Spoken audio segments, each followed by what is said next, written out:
table read. I'm so happy we were able to adapt Nicholas Sparks' latest book, John's Notebook to Remember, into a movie. And I'm super excited to have our star cast of Cooper Bradley and Adams McRachel. Okay, so I want to start on page 56. So before this, John met Kelly at her late father's animal shelter. Kelly was distant at first until John volunteered for a blood transfusion to save her favorite dog.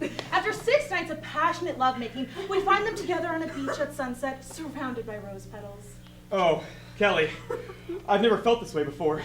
I'll never forget how noble it was for you to give your blood to Scruffy. A gust of wind blows past and creates a continuous swirl of rose petals around them. Oh, Kelly, I know I've only known you for 7 days, and 6 of those were entirely just non-stop ecstasy, but I feel like you're the one. John gets down on one knee, golden light shining down upon him. He pulls a ring from a pile of rose petals.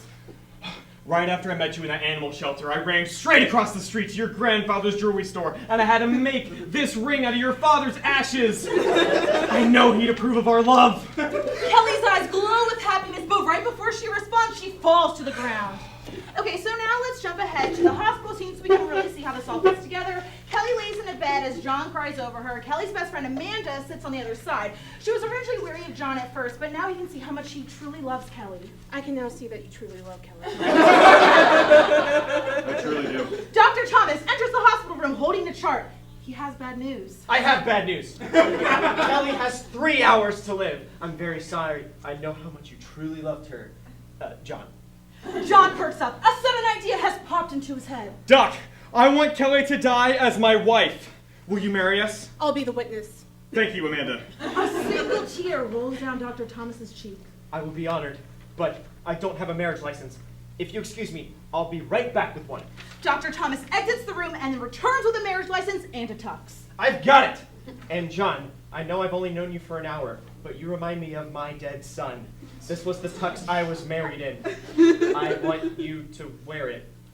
Okay, right, listen here. Now, you expect me to believe, right, this guy's about to marry a woman who's currently unconscious, and he's just met her for like a week.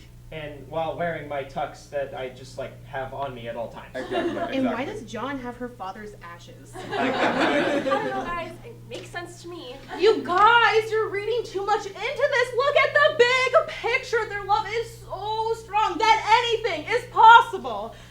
Okay. I don't know if that's how it works, love. Just wait until you see the ending. Let's just move on to the last scene. Okay, so now married, John takes out his trusty notebook and lays it on Kelly's chest. It's the story of us. John kisses Kelly on the forehead before leaving her forever. After a moment, Kelly's eyes flutter open and she clutches the notebook to her chest. A notebook? From John? My one true love? People will find this notebook and they'll know this is John's notebook to remember. At this time, an orchestra floods into the room and begins to play a symphony. As the life leaves Kelly's body, we hear John off screen. I did this for you, Kelly. Does anyone else need one? Okay, so why don't we meet back next week when John carries Kelly's body across his back for 27 miles through the great hurricane of